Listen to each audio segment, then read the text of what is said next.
লুটপাটকারীরা কখনোই দেশের উন্নয়ন করতে পারে না বললেন প্রধানমন্ত্রী। ছাত্রলীগকে সজাগ থাকার আহ্বান। কাল খুলছে ঢাকা এলিভেটেড এক্সপ্রেসওয়ের একাংশ। 10 মিনিটে বিমানবন্দর থেকে ফার্মগেট। ভরা মৌসুমেও চড়া ইলিশের দাম। সরবরাহ কমের অভিযোগ, বেড়েছে সোনালী মুরগির দাম। এশিয়া কাপে ভারত পাকিস্তান মহারণ কাল, ছড়াচ্ছে উত্তেজনা, অপেক্ষায় ক্রিকেট প্রেমীরা।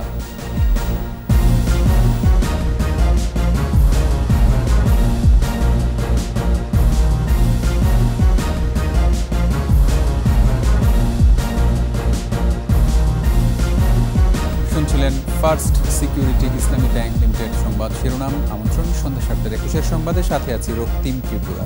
দর্শক, 21 টেলিভিশনের সংবাদ একই সাথে সরাসরি দেখতে পাবেন আমাদের ফেসবুক পেজ www.facebook.com/2124 অনলাইনে। এছাড়া সংবাদে আরও থাকছে, দেশীয় আম রপ্তানিতে খুলছে সম্ভাবনার নতুন দুয়ার। উৎপাদন বাড়াতে নানামুখী উদ্যোগ।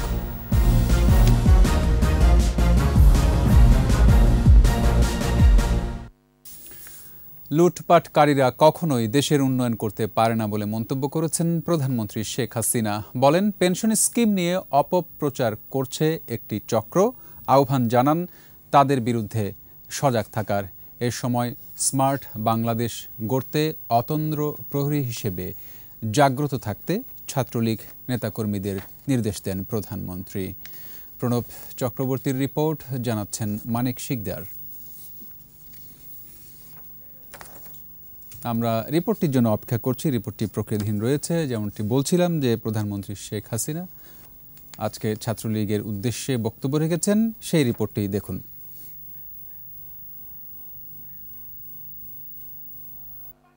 15 আগস্ট শোক দিবসের স্মরণে বাংলাদেশ ছাত্রলীগের ছাত্র সমাবেশ। সোহরাওয়ার্দী উদ্যানে এ আয়োজনে যোগ দেন প্রধানমন্ত্রী শেখ হাসিনা। বৈরী আবহাওয়া উপেক্ষা করে তারুণ্যের সমাবেশে রূপ নেয় মহাসমুদ্রে। এ সময় ঐক্যবদ্ধ থেকে সমৃদ্ধ দেশ গড়তে শপথ নেয় ছাত্রনেতারা। বক্তব্যে প্রধানমন্ত্রী বলেন, বঙ্গবন্ধুর হাতে গড়া ছাত্রলীগের ইতিহাস গৌরবোজ্জ্বল ইতিহাস। এই তারুণ্যের শক্তি এগিয়ে নিয়ে যাবে বাংলাদেশকে।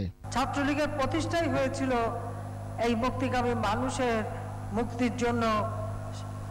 যেদিন পাকিস্তানিরা, শাসকরা মাতৃভাষায় কথা বলার অধিকার কেড়ে নেওয়ার জন্য উর্দুকে আমাদের উপর চাপিয়ে দেওয়ার চেষ্টা করেছিল, বঙ্গবন্ধু শেখ মুজিব ছিলেন ঢাকা বিশ্ববিদ্যালয়ের আইন বিভাগের ছাত্র। তার আগে তিনি ব্রিটিশ বিরোধী আন্দোলনে সক্রিয় ছিলেন। যে সংগঠন বাংলাদেশের প্রতিটি আন্দোলন সংগ্রাম, প্রতিটি অর্জনের সাথে এই ছাত্রলীগ ওতপ্রোতভাবে জড়িত। শেখ হাসিনা বলেন, ৭৫-এ যে ক্ষমতা ক্যান্টনমেন্টে বন্দী ছিল, আওয়ামী লীগ এসে জনগণের ক্ষমতা তাদের হাতে ফিরিয়ে দিয়েছে। ডক্টর ইউনূসকে নিয়ে সরকারের উপরে যে চাপ দেয়া হচ্ছে, সে প্রসঙ্গে সরকার প্রধান বলেন, বাংলাদেশকে কোনোভাবেই দমিয়ে রাখা যাবে না। পদ্মা সেতু তার উদাহরণ। চক্র ভীষণভাবে বাংলাদেশে অ্যাক্টিভ হয়ে গেছে এবং টাকা খরচ করে বিশৃঙ্খলার চেষ্টা করতেছে। স্মার্ট বাংলাদেশ গড়তে ছাত্রলীগকে অতন্ত্র প্রহরী হয়ে কাজ করার নির্দেশ দেন প্রধানমন্ত্রী। মানিক শিকদার, 21 টেলিভিশন, ঢাকা। সরকার পতন দূরে থাক, বিএনপি নিজেদের অস্তিত্বের সংকট নিয়ে দুশ্চিন্তায় রয়েছে বলে মন্তব্য করেছেন আওয়ামী লীগ সাধারণ সম্পাদক ওবায়দুল কাদের। তিনি আরও বলেন, বিদেশিদের আমন্ত্রণের বাইরে আওয়ামী লীগ কখনোই তাদের কাছে যায়নি, গিয়েছে বিএনপি।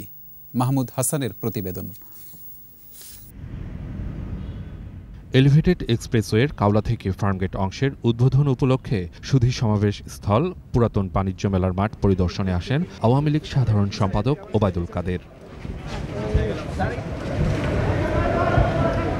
পরে সাংবাদিকদের প্রশ্নের জবাবে ওবায়দুল কাদের বলেন, সরকার পতন তো দূরে থাক, অস্তিত্ব সংকট নিয়ে দুশ্চিন্তায় রয়েছে বিএনপি। বিএনপি দলেও সরকার পতন তো দূরে থাক, নিজেদের অস্তিত্ব নিয়েই তারা এখন দুশ্চিন্তায় আছে।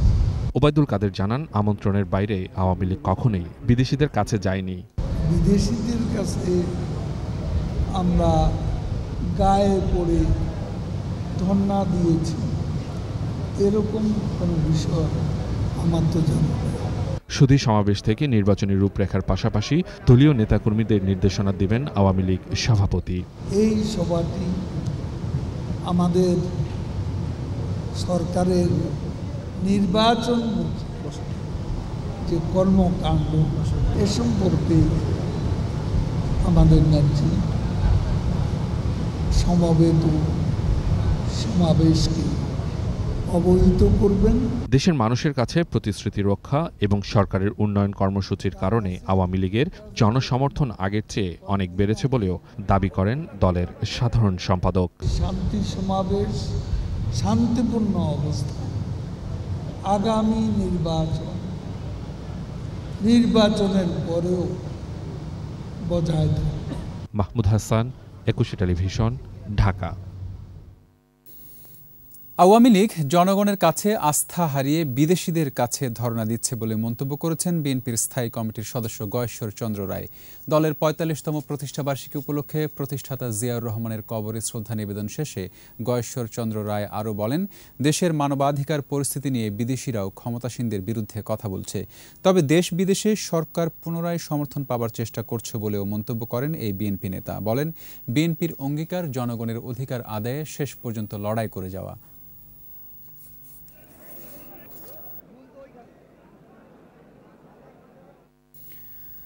আর যানজটের ভোগান্তি নয়, শাহজালাল বিমানবন্দর থেকে ফার্মগেট পৌঁছানো যাবে মাত্র 10 মিনিটে। শনিবার প্রধানমন্ত্রী শেখ হাসিনা বহুল প্রত্যাশিত ঢাকা এলিভেটেড এক্সপ্রেসওয়ের এই অংশের উদ্বোধন করবেন। পরে পুরনো বাণিজ্য মেলা মাঠে সুধী সমাবেশে বক্তব্য রাখবেন প্রধানমন্ত্রী। রিপোর্ট করেছেন মোহাম্মদ নুরুন নবী, ছবি তুলেছেন অপু খন্দকার। ঘণ্টার পর ঘণ্টা যানজটে ঠায় দাঁড়িয়ে থাকা বিমানবন্দর, বনানী ও মহাখালীর এটি নিত্যদিনের চিত্র। টেকসই সমাধান খুঁজতে বিকল্প সড়ক নির্মাণে এই প্রকল্প নেয় সরকার। কাজটা মোটেই সহজ ছিল না। নির্মাণযোগ্যে পথ খুঁজতে প্রথমে রেলওয়ে রুটটি ব্যবহারের সিদ্ধান্ত হয়। সেখানেও মূল সড়ক আর বেশ কিছু প্রকল্পের কারণে জটিলতা দেখা দেয়। পার হয় 1 যুগেরও বেশি সময়। অবশেষে হযরত শাহজালাল আন্তর্জাতিক বিমানবন্দরের দক্ষিণ অংশ কাওলা থেকে ফার্মগেট পর্যন্ত 11.5 কিলোমিটার যান চলাচলের জন্য খুলে দেওয়া হচ্ছে। র্যাম সহ যার দৈর্ঘ্য দাঁড়ায় 22.5 কিলোমিটার। এয়ারপোর্ট অংশে 2টি, কুড়িল অংশে 3টি, বনানী অংশে 4টি, মহাখালী অংশে 3টি, বিজয় সরণী অংশে 2টি, ফার্মগেট 1টি। এর মধ্যে 13টি র্যাম যান চলাচলের জন্য উন্মুক্ত করা হবে। উড়াল সড়কে উঠানামা করতে 15টি র্যাম্পের 13টি উন্মুক্ত হচ্ছে। প্রথম দিকের পরিকল্পনা অনুযায়ী কাজ না হওয়ায় ট্রাফিক ব্যবস্থাপনা নতুন করে সাজাতে হবে বলেও জানান পরিবহন বিশ্লেষকরা। বাস্তবায়ন করতে গিয়ে শুধু যে রেলের সাথে সংঘর্ষ হয়েছে তা না, র্যামগুলি যেখানে নামার কথা ছিল সেই জায়গায় কিন্তু নামতে পারেনি। প্রথমে যেটা টেন্ডারে ছিল সেই কৌশলগত জায়গায় হয়নি, যার ফলে দেখা যাবে যে এই র্যামগুলি অনেক ভোগাবে। তাহলে এই যে অতিরিক্ত ট্রাফিক কাকুলির মোড়ে নামবে, তাহলে কাকুলির মোড় তো এই ট্রাফিক হ্যান্ডেল করতে পারবে না। তাহলে করণীয়টি কি? একটা ইউলুপ ট্রিটমেন্ট ছিল, সেটা হয়নি। কিন্তু এক্সপ্রেসওয়েতে সর্বোচ্চ গতিসীমা 60 কিলোমিটার। এই সড়কে বাইসাইকেল, 3 হুইলার, মোটরসাইকেল চলতে পারবে না। র্যাম্পের উপরেই নির্মাণ করা হয়েছে টোল প্লাজা। হালকা যানবাহন 80 টাকা, বাস 160 টাকা এবং আকার ভেদে ট্রাকের টোল 320 টাকা ও 400 টাকা নির্ধারণ করা হয়েছে। কারণেই এই প্রজেক্টের যদি পূর্ণাঙ্গ মূল্যায়ন করতে হয় তাহলে আমাদের ওয়েট করতে হবে, কারণ অর্থনীতিতে সরাসরিভাবে যারা ভূমিকা রাখবে সেই ট্রাকগুলি এখন কখনো এটাতে অ্যাভেল করতে পারবে না, কারণ কুতুবখালী পর্যন্ত যায়নি। সরকারি বেসরকারি অংশীদারিত্বের এই প্রকল্পে ব্যয় ধরা হয়েছে 8,940 কোটি টাকা, যার মধ্যে 2,413 কোটি টাকার অর্থায়ন করবে বাংলাদেশ সরকার। বাদবাকি অর্থ আসবে থাইল্যান্ড ভিত্তিক ইতালথাই এবং চায়না প্রতিষ্ঠান শেন্ডিং ইন্টারন্যাশনাল ও সিনোহাইড্রো কর্পোরেশনের বিনিয়োগ থেকে। যানজটের শহর রাজধানী ঢাকা নগরবাসীকে স্বস্তি দিতে ঢাকা এলিভেটেড এক্সপ্রেসওয়ে নির্মাণ প্রকল্পের হাত দেয় নির্মাণ সংশ্লিষ্টরা।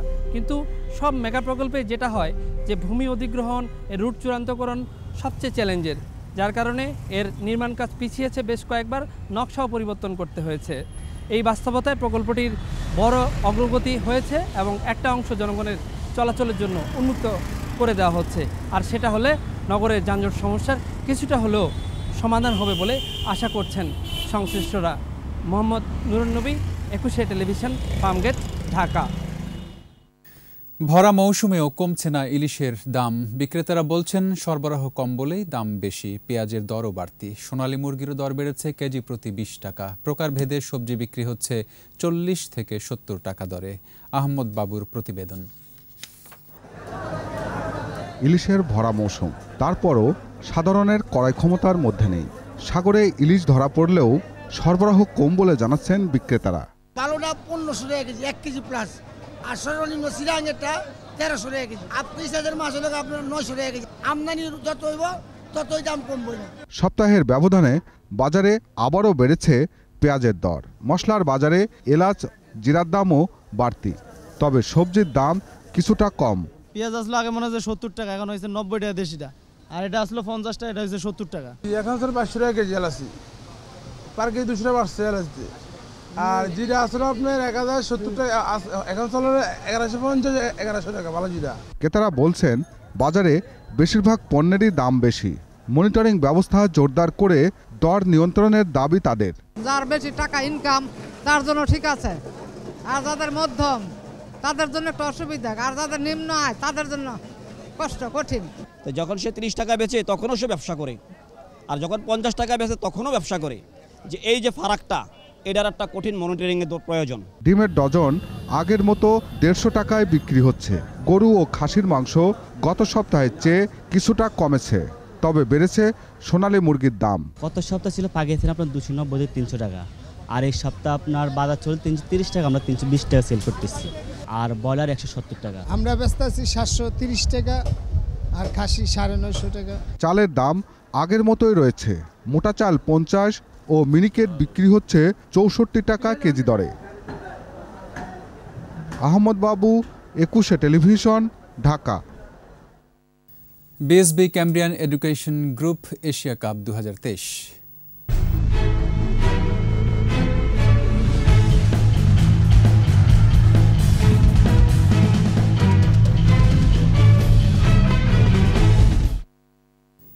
এশিয়া কাপে ভারত পাকিস্তান মহারণ কাল। শ্রীলঙ্কার পাল্লেকেলেতে 22 গজে আলো ছড়াবেন কে? কোহলি না বাবর আজম? বল হাতেই বা জ্বলে উঠবেন কে? আফ্রিদি, বুমরা নাকি অন্য কেউ? উত্তেজনার বারুদে ঠাসা চিরপ্রতিদ্বন্দ্বীর ম্যাচ দেখার অপেক্ষায় ক্রিকেট প্রেমীরা। আকাশুজ্জামানের রিপোর্ট। বিশ্বকাপের আগে ভারত পাকিস্তান ব্লকবাস্টার ম্যাচ। দুই চিরপ্রতিদ্বন্দ্বীর লড়াইয়ের উত্তাপ ছড়িয়ে পড়েছে ক্রিকেট বিশ্বে। এশিয়ান শ্রেষ্ঠত্বের লড়াইয়ে বরাবরই রাজত্ব করে আসছে ভারতীয়রা। সর্বোচ্চ 7 বার শিরোপা ঘরে তুলেছে তারা। রোহিত শর্মার অধীনে এবারও সে পথেই থাকতে চায় টিম ইন্ডিয়া। দুই দলের সবশেষ দেখা গেল বছর টি-20 বিশ্বকাপে।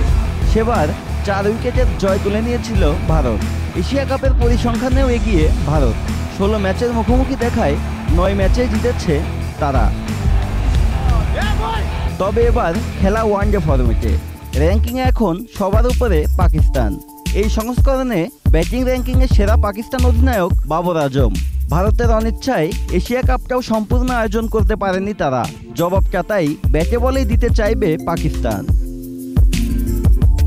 তবে ছেড়ে কথা বলবে না ভারতও। ব্যাটিংয়ে কোহলি রোহিতের সাথে বোলিংয়ে বুমরা শামিদের রসায়ন মিলে গেলে যে কোনো দলকেই গুড়িয়ে দিতে পারে ভারত। সব মিলিয়ে জমজমাট এক ম্যাচ দেখার অপেক্ষায় ক্রিকেট ভক্তরা। আকাশুজ্জামান, একুশে টেলিভিশন। নিচ্ছি সংবাদ বিরতি। যখন ফিরছি তখন অন্যান্য খবরের সঙ্গে আরও থাকছে। ব্রহ্মপুত্র, তিস্তা সহ বাড়ছে 63 নদীর পানি। প্লাবিত নিম্নাঞ্চল। বগুড়ায় যমুনার ভাঙনে বিলীন বসতভিটা। 1 বছরেই ক্ষতবিক্ষত রাজধানীর রাস্তা। সংস্কারেও টেকে না বেশি দিন, ভোগান্তিতে নগরবাসী।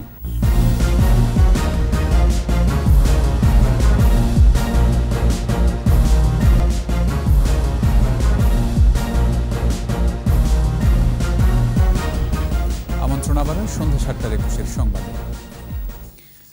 বাংলাদেশে বিচার কাজ হয় না, এমন অপমান সহ্য করা হবে না বলে মন্তব্য করেছেন আইনমন্ত্রী অ্যাডভোকেট আনিসুল হক। ব্রাহ্মণবাড়িয়ার কসবাই কুটি ইউনিয়নের আশ্রয়ন প্রকল্পে ঘরের চাবি হস্তান্তর অনুষ্ঠানে ডক্টর ইউনুসকে ইঙ্গিত করে এ মন্তব্য করেন তিনি। বলেন, বাংলাদেশে কেউ আইনের ঊর্ধ্বে নয়।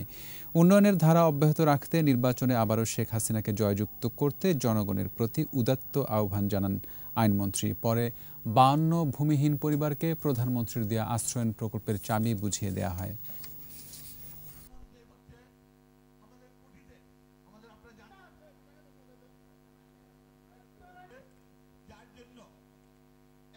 বাংলাদেশকে অপমান করবে এরকম জিনিস আমরা সহ্য করব না, কি বলেন? আর বাংলাদেশে কেউ আইনের ঊর্ধ্বে নয়। আইন তার নিজস্ব গতিতে চলবে এবং আদালতে যেই বিচার হবে সেই বিচারই সকলকে মেনে নিতে হবে। পদ্মা, যমুনা, তিস্তা, ব্রহ্মপুত্র সহ 63 নদ নদীর পানি বাড়ছে। কিছু স্থানে যমুনার পানি বিপদসীমার উপর দিয়ে বইছে। এরই মধ্যে প্লাবিত হয়েছে তীরবর্তী নিম্নাঞ্চল ও চরাঞ্চল। বগুড়ায় ভাঙনে যমুনার বুকে বিলীন হয়েছে শতাধিক বসতবাড়ি। প্রতিনিধিদের সহায়তায় আরও জানাচ্ছেন খুরশিদ আলম মুকুল। গেল কিছুদিন ধরেই উজানের ঢলে যমুনায় পানি বাড়ছে। বগুড়ার সারিয়াকান্দিতে শুরু হয়েছে নদী ভাঙন। 30 মিনিটেই যমুনায় বিলীন হয়েছে শতাধিক বসতবাড়ি। বাড়িঘর হারিয়ে ভুক্তভোগীরা ঠাঁই নিয়েছেন ইছামারা মোড় এলাকার পুরনো বন্যা নিয়ন্ত্রণ বাঁধে। প্লাবিত হয়েছে সোনাতলা, সারিয়াকান্দি ও ধুনটের চরাঞ্চল। সিরাজগঞ্জ শহররক্ষা বাঁধের হার্ড পয়েন্টে যমুনার পানি বিপদসীমার উপর দিয়ে বইছে। বাড়ছে যমুনার শাখা নদ নদীর পানিও। বন্যার শঙ্কায় এলাকাবাসী। আমাদের চলাফেরা খুব কষ্ট হচ্ছে, ছেলে মেয়েদের স্কুলে পাঠানো খুব কষ্ট হচ্ছে।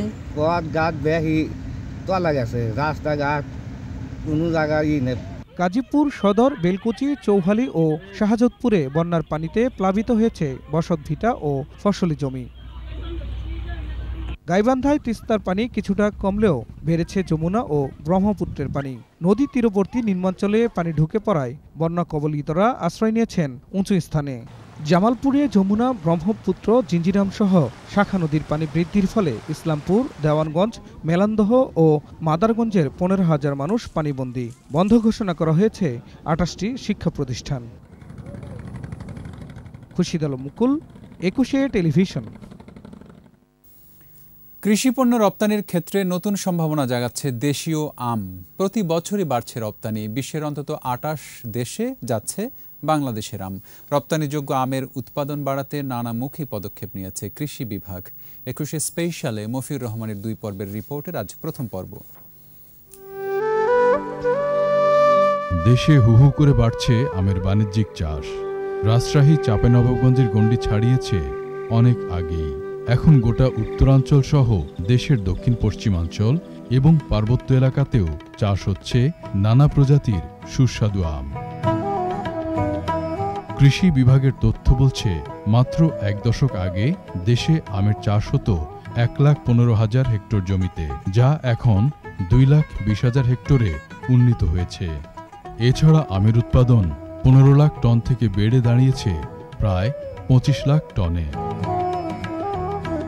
এদিকে উৎপাদনের সাথে পাল্লা দিয়ে বাড়ছে রপ্তানিও। এবছর 4,000 টন আম রপ্তানির লক্ষ্যমাত্রা নির্ধারণ করেছে সরকার। তবে মৌসুম শেষ হওয়ার আগেই জুন পর্যন্ত রপ্তানি হয়েছে 2,123 টন, যা গেল বছরের মোট রপ্তানির চেয়ে বেশি। কৃষি সম্প্রসারণ অধিদপ্তর জানিয়েছে, যুক্তরাষ্ট্র, কানাডা সহ ইউরোপ, এশিয়ার অন্তত 28টি দেশে যাচ্ছে বাংলাদেশের আম। ওইসব দেশে দ্রুত বাড়ছে বাংলাদেশি আমের চাহিদা। এখন প্রত্যেকটা বাড়িতে পারিবারিক পর্যায়ে মানসম্পন্ন আম গাছ লাগিয়েছে, তারা উৎপাদন হয় এবং সব উৎপাদন মিলে আমাদের 25 লক্ষ মেট্রিক টন। এরপরে আমরা যদি 2-4-5 লক্ষ মেট্রিক টন পর্যন্ত রপ্তানিতে যেতে পারি, বাংলাদেশ ঘুরে দাঁড়াবে এই ফল রপ্তানিতে। আমরা যেহেতু চুক্তিবদ্ধ হয়েছি, এই যে কেবল আমাদের আমেরিকান থেকে একটা স্পেশালিস্ট টিম, আমি কথা বললাম, আমার রুমে এসেছিল, তারাও কিছু কমপ্লায়েন্স তৈরি করে দেবে যাতে টোটাল ওয়ার্ল্ড মার্কেটে আমরা ইজিলি ঢুকতে পারি। আন্তর্জাতিক মানদণ্ড মেনে চাষ, প্যাকেজিং, পরিবহন সহ আরও কিছু বিষয় নিয়ে কাজ চলছে বলেও জানান তিনি। বলেন, অঞ্চল ভিত্তিক প্রক্রিয়াকরণ সম্ভব হলে আম রপ্তানি অনেক বাড়ানো সম্ভব। আম উৎপাদন এলাকায় আমাদের প্যাকিং হাউস হয়, সেখান থেকেই যদি আমার চাষিরা বিদেশে পাঠাতে পারে তাদের জন্য আরেকটা বিষয় সাশ্রয় হবে। ঢাকা এনে যে বর্ডারিংটা, কখন কার্গো পাবে, এয়ার পাবে, এই বিষয়টা এখানে এসে রাখা, পরিবহনের ঝামেলাটা, অনেক কিছু থেকে তারা রেহাই পাবে। এছাড়া পার্শ্ববর্তী দেশসমূহের তুলনায় বিমান ভাড়া অনেক বেশি, এটি কমিয়ে আনতে কাজ চলছে বলেও জানান তিনি। কার্গো একটু ভাড়া বেশি, বিমান, এটাও আমরা মন্ত্রী মহোদয়, সচিব মহোদয় বিমান ব্যবস্থাপনা কর্তৃপক্ষের সাথে কথা বলছে, যেমন পাকিস্তান, ইন্ডিয়া যদি একটু মানে রিবেট পায়, তাদের যদি পরিবহনে একটু সাশ্রয় দেয় তারা, আমরা কেন পারবো। আম রপ্তানি বৃদ্ধির লক্ষ্যে রপ্তানিযোগ্য আমের প্রকল্প গ্রহণ করেছে কৃষি মন্ত্রণালয়। এছাড়া রপ্তানিকারকদের সহায়তায় প্রক্রিয়াধীন আছে mango grading, cleaning, cooling shed নির্মাণ কাজ। মফিউর রহমান, একুশে টেলিভিশন, ঢাকা। ভূমি ও সম্পদের নিরাপত্তা নিয়ে অনিশ্চয়তায় দিন পার করছেন সাতক্ষীরার সুন্দরবন উপকূলের ক্ষুদ্র নৃগোষ্ঠী মুন্ডা সম্প্রদায়ের মানুষেরা। প্রভাবশালী ভূমিদস্যুদের থাবা থেকে ভূমির নিরাপত্তা চান তারা। সাতক্ষীরা প্রতিনিধি জিএম মনিরুল ইসলাম মিনির রিপোর্ট, জানাচ্ছেন মাসুমা লিসা।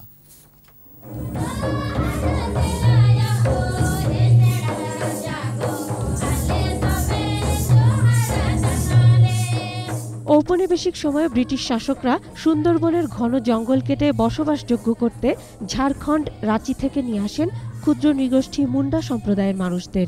দেয়া হয় পর্যাপ্ত জমি, কিন্তু সেই জমির নিরাপত্তা নিয়ে শঙ্কায় মুন্ডারা। সাতক্ষীরার সুন্দরবন উপকূল ছাড়াও তালা, দেবহাটা ও আশাশুনিতে এই ক্ষুদ্র নৃগোষ্ঠীদের বসবাস। মুন্ডা জনগোষ্ঠীর সম্পদের ওপর ভূমিদস্যুদের থাবা বসানোর ঘটনা দিন দিন বেড়ে চলেছে। তাদের জীবনের নিরাপত্তা, তাদের সামাজিক যে সম্মান, তাদের যে সমাজে মূল স্রোতে আসা, সব কিছু থেকে কিন্তু তারা এখনো পিছিয়ে। সেজন্য কিন্তু তারা আসলেই এই উপকূলের মানুষ হিসেবে, আমাদের প্রতিবেশী হিসেবে কিন্তু তারা ভালো নেই। মুন্ডা জনগোষ্ঠীর দাবি, সাংবিধানিক অঙ্গীকার বাস্তবায়নের জন্য হলেও ক্ষুদ্র নৃগোষ্ঠীর অধিকার রক্ষায় রাষ্ট্র দৃশ্যমান উদ্যোগ নেবে। মারকে বিলে ফেক দেওয়া না এবং হাঁকে লুগা লাংটাইল হয় না, আবার মুড়ে সুইল পর্যন্ত ছেড়লে লাহে সীমান। এলাকায় থাকলেও অনিশ্চিতকালের মানে হুমকি তো এমনি দিয়ে রাখছে, যেখানে পাবে সেখানে মারধর করবে।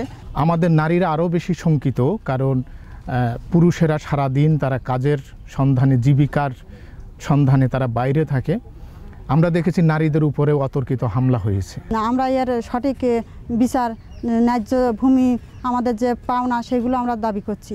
গত বছর ভূমি রক্ষার আন্দোলনে ভূমিদস্যুদের নৃশংসতায় নিহত নরেন্দ্র মুন্ডা হত্যার বিচার চাইছেন মুন্ডারা। এছাড়া সাতক্ষীরার ৫ সহস্রাধিক ক্ষুদ্র নৃগোষ্ঠী মুন্ডা সম্প্রদায়ের মানুষের ভূমির নিরাপত্তা নিশ্চিতের দাবি তাদের। মাসুমা লিসা, একুশে টেলিভিশন। আমাদের নিয়মিত আয়োজন জনদুর্ভোগ।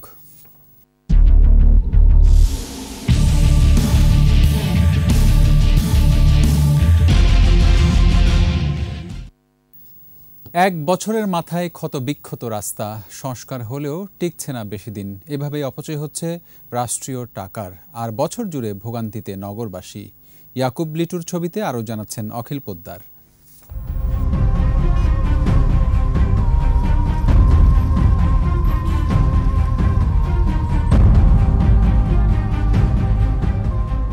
মহানগর জুড়েই খানাখন্দের সড়ক, বছর না পেরোতেই উঠে যায় ছালবাকল, আর সে রাস্তায় চলতে ফিরতে কষ্টের অন্ত থাকে না ঢাকার মানুষের। সিটি কর্পোরেশন এলাকায় এমন কিছু সড়ক রয়েছে যা দীর্ঘদিন ধরেই হয় না মেরামত, আবার বরাদ্দ জুটলেও তার কাজ শুরু হয় বর্ষাকালে। সব মিলে ভোগান্তি যেন পিছু ছাড়ে না রাজধানীবাসীর। কাজ করে যায়, আবার হয়, একটু করে আবার হয়। আজ ২-৩টা বছর ধরে এই চলতে আছে এই কাম। জনগণের খালি কষ্ট দেওয়ার জন্য ইয়া করে না, সিটি কর্পোরেশন দেখে না যে এই অবস্থা। প্রায় সময় আমাদের গাড়িগুলি বন্ধ হয়ে যাচ্ছে এখানে। কিছুদিন আগে হচ্ছে রিক্সা পড়ে গিয়ে একজনের পা ভেঙে গেছে। অনেক অভিজাত এলাকার রাস্তাও ভাঙাচোরা, অল্প দিনেই উঠে গেছে পিচ। পাথর কিংবা খোয়ার কুচি ক্ষয় হয়ে ক্রমশ ভরাট হয়ে গেছে সুয়ারেজ লাইন। পাইপ ফেলে বালু দিয়ে ভরার কথা, সেটা হলো মাটি দিয়ে ভরিয়া আবার বালু দেওয়া হয়েছে, কিছু স্বাভাবিক বালু। তাহলে তো এটা ওয়ার্ডটা তেমন একটা শক্তিশালী হলো না। যেটা বরাদ্দ পাইছে এটা তো খাইলো, আবার নতুন করে বরাদ্দ নেব, এটাও আবার হের পকেটে ঢুকে যাবো টাকা। 1 বছর পর আবার কাটাকাটি হয় রাস্তাঘাটের উন্নয়ন পুরো নষ্ট করা হচ্ছে। যদি ভাই চুরি করেন তো আর ভাই বেশি ভালিব না। বিশেষজ্ঞরা বলছেন এসবের নেপথ্যে মূলত রাস্তা খোঁড়াখুঁড়ি বাণিজ্য। প্রতি 5 বছর পর পর যে রক্ষণাবেক্ষণ হওয়ার কথা ছিল সেগুলো কিন্তু হচ্ছে না। এমনও অনেক রাস্তা আছে যেখানে 7, 8, 9, 10 বছর হয়ে যাচ্ছে কিন্তু হচ্ছে না। রাস্তার দুই পাশে কনস্ট্রাকশন বিল্ডিং কন্টিনিউয়াস কাজ করার কারণে কিছুদিন পরপরই যখন আবার নতুন বিল্ডিং ওঠা আরম্ভ করে এবং আবার নতুন গাড়ি আসা আরম্ভ করে, সেই রাস্তাটাও ধ্বংস হয়ে যায়। সবচেয়ে দুঃখজনক ঘটনা হলো রাস্তাগুলো কিন্তু কখনো শীতকাল অথবা গরমকালে তৈরি করা হয় না। দুর্নীতিবাজরা বর্ষাকালকে বেছে নেয়। সাধারণের অভিমত, মহানগরের রাস্তায় কোটি কোটি টাকা খরচ হলেও তা যে বেশি দিন টিকছে না তার অনুসন্ধান করে না সংশ্লিষ্ট প্রতিষ্ঠান। গভর্নমেন্ট তো এইসব কোনো নজরে আনতেছে না, এলাকার যারা কমিশনার আছে তারাও নজরে আনতেছে না। কঠোর পদক্ষেপ নেই, যাদেরকে দিচ্ছে কাজটা একটু দেখাশোনা তদারকি করে যদি ভালো হয় তাহলে মনে হয় কিছুটা হলেও ভালো সুফল পাওয়া যাবে। এই বছর রাস্তা করলে পরের বছরই ভেঙে যাচ্ছে সিটি কর্পোরেশনের এলাকার অধিকাংশ রাস্তা। মাঝ থেকে সেবা বঞ্চিত হচ্ছেন বিভিন্ন ওয়ার্ডের লক্ষ লক্ষ মানুষ। প্রিয় দর্শক, আপনার চারপাশে নানা সমস্যা আর ভোগান্তির চিত্র তুলে ধরবে 21শে টেলিভিশন। এসব তথ্য জানাতে ফোন করুন, এই নম্বরে পৌঁছে যাব। আমি অখিল পোদ্দার, আর 21শে টেলিভিশনের ক্যামেরা আপনাদের দুর্ভোগ দুর্দশায় সবসময় পাশে আছে। 21শে টেলিভিশন। নিচ্ছি সংবাদ বিরতি, যখন ফিরছি তখন অন্যান্য খবরের সঙ্গে আরও থাকছে। 3 মাস পর খুলে দেয়া হলো সুন্দরবন, উচ্ছ্বসিত পর্যটক ও বনজীবীরা। নির্বাচনে হস্তক্ষেপের মামলায় দোষী নন ট্রাম্প, রাজনৈতিক ষড়যন্ত্রের অভিযোগ।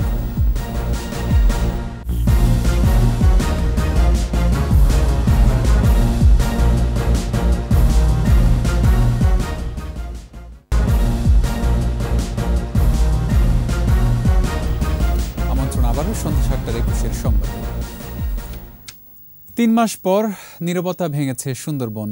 শুক্রবার সকাল থেকে পর্যটক, বনজীবী ও মৎস্যজীবীদের জন্য খুলে দেয়া হয়েছে সুন্দরবনের দ্বার। পুনরায় সুন্দরবনে প্রবেশ করতে পারায় উচ্ছ্বসিত পর্যটক ও বনজীবীরা। এদিকে বনের সৌন্দর্য রক্ষায় কঠোর অবস্থানে বন বিভাগ। মংলা প্রতিনিধি আবুল হাসানের প্রতিবেদন, জানাচ্ছেন মাসুমা লিসা। 3 মাস বন্ধ থাকার পর পর্যটকদের জন্য খুলে দেওয়া হয়েছে বিশ্বের বৃহত্তম ম্যানগ্রোভ বন ও ইউনেস্কোর ওয়ার্ল্ড হেরিটেজ সাইট সুন্দরবন। সকাল থেকেই ব্যস্ততা বেড়েছে পর্যটক সহ সুন্দরবন উপকূলের জেলে ও পর্যটন সংশ্লিষ্টদের। দীর্ঘদিন পর সুন্দরবনের অপার সৌন্দর্য উপভোগ করতে পেরে উচ্ছ্বসিত পর্যটকরা। 3 মাস বন্ধ ছিল সুন্দরবন, আমরা এখানে আসলাম, এখানে প্রায় 2 ঘন্টা পরে আমরা ঘুরলাম, অনেক কিছু দেখতে পেলাম এবং আমাদের অনেক মজা লাগছে। গতকালকে ঢাকা থেকে সুন্দরবনের উদ্দেশ্যে যাত্রা করি। সুন্দরবনে বাঘ, হরিণ, শিয়াল অনেক কিছুই আছে, কিন্তু আসার পরে বাস্তবে আমরা চোখের সামনেই দেখলাম। এদিকে বনজীবী ও মৎস্যজীবীরাও জীবিকার তাগিদে ছুটছেন সুন্দরবন লাগোয়া নদ নদীতে। তবে পর্যটনের এ মৌসুমে কঠোর অবস্থানে বন বিভাগ। সুন্দরবনে প্রবেশ করতে হলে মেনে চলতে হবে তাদের নির্দেশনা। প্রচুর লোক আসছে ভোরের থেকে, কারণ হচ্ছে কি দীর্ঘ 3 মাস আসতে পারেন। এই পর্যটক যারা আসছে তাদের সঙ্গে আলাপ করেছি, আমরা সেভাবে প্রস্তুতি ছিলাম যে তাদেরকে সবাইকে সার্বিক সহায়তা করার জন্য। মাছসহ বন্যপ্রাণীর বংশবৃদ্ধি, বিচরণ এবং প্রজনন সুরক্ষায় জুন, জুলাই, আগস্ট বনে প্রবেশে নিষেধাজ্ঞা থাকে বন বিভাগের। মাসুমা লিসা, 21শে টেলিভিশন। কিশোরগঞ্জের ভৈরবে আইনের তোয়াক্কা না করেই আবাসিক এলাকায় উৎপাদিত হচ্ছে নিষিদ্ধ পলিথিন। স্থানীয়দের অভিযোগ, এসব বন্ধে নেই কার্যকরী উদ্যোগ। ভৈরব প্রতিনিধি ইশফাক আহমেদ বাবুর প্রতিবেদন, জানাচ্ছেন খুরশিদ আলম মুকুল। পরিবেশ সংরক্ষণ আইন 1995 এর প্রেক্ষিতে 2002 সালে পলিথিনের উৎপাদন, বিপণন ও ব্যবহার নিষিদ্ধ করে সরকার। রাখা হয় জেল জরিমানার বিধান। তবে আইনকে বৃদ্ধাঙ্গুলি দেখে দেদারসে নিষিদ্ধ পলিথিনের ব্যবসা করে যাচ্ছেন অসাধুরা। ভৈরবের কমলপুর, নিউটাউন, আমলাপাড়া, জগন্নাথপুর, ভৈরবপুর ও রানীবাজার আবাসিক এলাকায় পলিথিন উৎপাদন করছে 15 থেকে 16টি কারখানা। পলিথিন ফেলে রাখে, ব্যাঙের ছাতার মতো বাড়তেছে। এটি পরিবেশ ও স্বাস্থ্যের জন্য মারাত্মক ঝুঁকিপূর্ণ বলছেন পরিবেশবিদরা। পরিবেশের জন্য ক্ষতিকারক একটা বস্তু, এই ব্যাপারে সরকার যেন কঠোর ব্যবস্থা নেয়। পরিবেশ অধিদপ্তরের ছাড়পত্র ছাড়াই শুধুমাত্র ট্রেড লাইসেন্স দিয়েই গড়ে উঠছে প্রতিষ্ঠান। স্থানীয়দের অভিযোগ, প্রশাসনের নাকে ডগায় হলেও বন্ধে নেই কার্যকরী পদক্ষেপ। কর্তৃপক্ষ কোনো দায়িত্ব নিতেছে না, পোলিডিং এর জন্য মানুষের জীবাণু লোক ছড়াইতেছে। কারখানা মালিকদের দাবি অবশ্য ভিন্ন। কিছু কাগজপত্র আছে, পৌরসভার কাগজ জমা দিচ্ছি, আবেদন করছি। আর কর্তৃপক্ষেরও দায়সারা জবাব, কারখানা বন্ধে চলবে অভিযান, করা হবে জরিমানা। জেলা পরিবেশ অধিদপ্তরের সাথে ইতিমধ্যে আমরা কথা বলেছি, তাদেরকে আমরা চিঠিও দিয়েছি যে আপনারা আমাদেরকে প্রসিকিউশন দেন, আমরা এখান থেকে আপনাদেরকে সহযোগিতা করে এই ধরনের সরকার নিষিদ্ধ যে পলিথিন উৎপাদন করতেছে সকল প্রতিষ্ঠানগুলোকে আমরা বন্ধ করে দেব। পরিবেশ রক্ষায় অবৈধ পলিথিন কারখানা বন্ধে প্রশাসনের কার্যকর পদক্ষেপ চান সবাই। খুশিদ আলম মুকুল, 21 টেলিভিশন। এ পর্যায়ে খেলার খবর।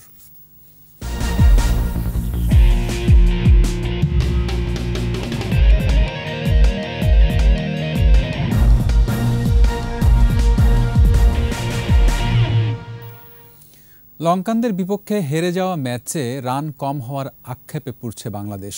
ম্যাচ পরবর্তী সংবাদ সম্মেলনে নাজমুল হাসান শান্ত জানালেন, পুরো ম্যাচ খেলতে না পারায় কাল হয়েছে। স্কোর বোর্ডে আরও 50 থেকে 60 রান জমা করতে পারলে ফল অন্যরকম হতো। তবে টাইগারদের জন্য নকআউট হয়ে ওঠা আফগানদের বিপক্ষে ম্যাচে মেলাতে হবে জয়ের হিসেব নিকেশ। আকাশুজ্জামানের রিপোর্ট।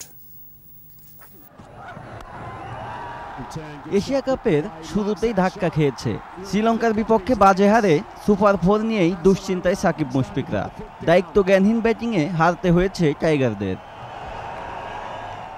ব্যাটারদের ব্যর্থতার দিনে একমাত্র উজ্জ্বল নাজমুল হোসেন শান্ত ম্যাচ শেষে বাংলাদেশের প্রতিনিধি হয়ে হাজির হলেন সংবাদ সম্মেলনে। মাত্র 11 রানের জন্য সেঞ্চুরি হাতছাড়া হয়েছে, তবে এ নিয়ে আক্ষেপ নেই তার। গোটা ম্যাচে খেলতে পারলে ম্যাচের ফলাফল অন্যরকম হতো বলেই মনে করেন এই batsman. We tried to score at least 250. That was the initial plan. লঙ্কানদের স্কোয়াডে অভিজ্ঞ পেস বোলার না থাকলেও পাথি রানার আগুনেই পুড়েছে বাংলাদেশ। তরুণ বোলিং লাইন আপের বিপক্ষে দলগতভাবে ব্যাটিং করতে না পারার ভুলও পোড়াচ্ছে টাইগারদের। আমরা এরকম বোলিং এর এগেইনস্টেও অতীতে ভালো করে এসেছি, সো আজকে ভালো হয়নি, হয়তো সামনের ম্যাচ ইনশাআল্লাহ ভালো হবে। সুপার 4-এ টিকে থাকতে জয় ছাড়া কোনো পথ খোলা নেই বাংলাদেশের। পরের ম্যাচ জেতার জন্যই খেলবো, সো পরের ম্যাচ জেতার পরে আসলে কি সিচুয়েশন দাঁড়াবে তখনই বোঝা যাবে, বাট নেক্সট ম্যাচ আমরা যখন খেলবো জেতার জন্য খেলবো। পাকিস্তানের লাহোরে আফগানদের বিপক্ষে 3 সেপ্টেম্বর মাঠে নামবে সাকিবের দল। আকাশুজ্জামান, 21 টেলিভিশন। আফগানিস্তানের বিপক্ষে বাংলাদেশ ফুটবল দলের 2 ম্যাচের সিরিজের প্রথম ম্যাচটি একদিন এগিয়ে আনা হয়েছে। 4 সেপ্টেম্বরের বদলে ম্যাচটি হবে 3 সেপ্টেম্বর। অক্টোবরে মালদ্বীপের বিপক্ষে বিশ্বকাপের প্রাক বাছাইয়ের ম্যাচ খেলবে বাংলাদেশ। এর প্রস্তুতি হিসেবে আফগানিস্তানের বিপক্ষে সিরিজের আয়োজন করেছে ফুটবল ফেডারেশন। 4 ও 7 সেপ্টেম্বর মাঠে গড়ানোর কথা ছিল ম্যাচ দুটি, তবে 4 তারিখে ফিফার স্বীকৃতি না মেলায় একদিন এগিয়ে আনতে হয়েছে ফেডারেশনকে। তবে দ্বিতীয় ম্যাচে পরিবর্তন আনা হয়নি। পূর্ব নির্ধারিত সূচি অনুযায়ী 7 সেপ্টেম্বরই মাঠে গড়াবে ম্যাচটি। দুটি ম্যাচই হবে বসুন্ধরা স্পোর্টস কমপ্লেক্সে।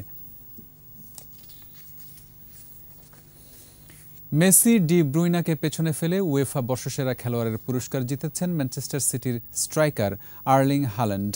চ্যাম্পিয়ন্স লিগের ড্র অনুষ্ঠানে 2022-2023 মৌসুমের সেরা এই খেলোয়াড়ের নাম ঘোষণা করা হয়। পুরো মৌসুমে এর সঙ্গে যোগ দিয়ে ইংলিশ ফুটবলে ঝড় তোলেন এই Norwegian striker.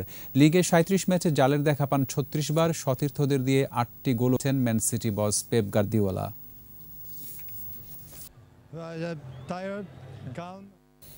Bangabandhu AVC beach volleyball ও বঙ্গবন্ধু কাভা বিচ ভলিবল টুর্নামেন্টের ট্রফি ও লোগো উন্মোচন করা হয়েছে। ঢাকা উত্তর সিটি কর্পোরেশনের সভাকক্ষে অনুষ্ঠানে আয়োজকরা জানান, কক্সবাজারের কলাতলী বিচে 8 সেপ্টেম্বর থেকে শুরু হয়ে 15 সেপ্টেম্বর পর্যন্ত চলবে টুর্নামেন্ট। এবারের প্রতিযোগিতায় বাংলাদেশের ছেলেদের পাশাপাশি প্রথমবারের মতো নারীরাও অংশ নিচ্ছে। বাংলাদেশ ছাড়াও অংশগ্রহণকারী দেশগুলো হচ্ছে ভারত, ভুটান, ইরান, কাজাকিস্তান, মালদ্বীপ, কিরগিজস্তান ও উজবেকিস্তান। অনুষ্ঠান শেষে পৃষ্ঠপোষক প্রতিষ্ঠানের সদস্যদের নিয়ে ট্রফি ও লোগো উন্মোচন করেন ঢাকা উত্তর সিটি মেয়র আতিকুল ইসলাম।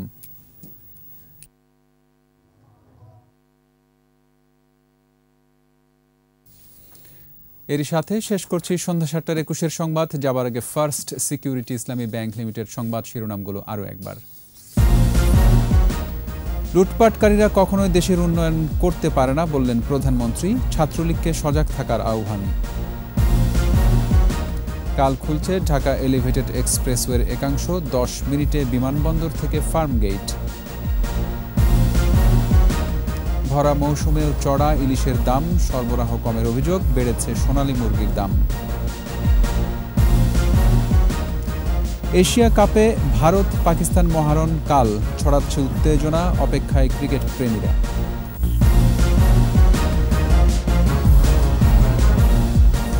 সর্বশেষ খবর জানতে ডায়াল করুন 2021 নম্বরে আর ভিজিট করুন 21-tv.com ওয়েবসাইটে।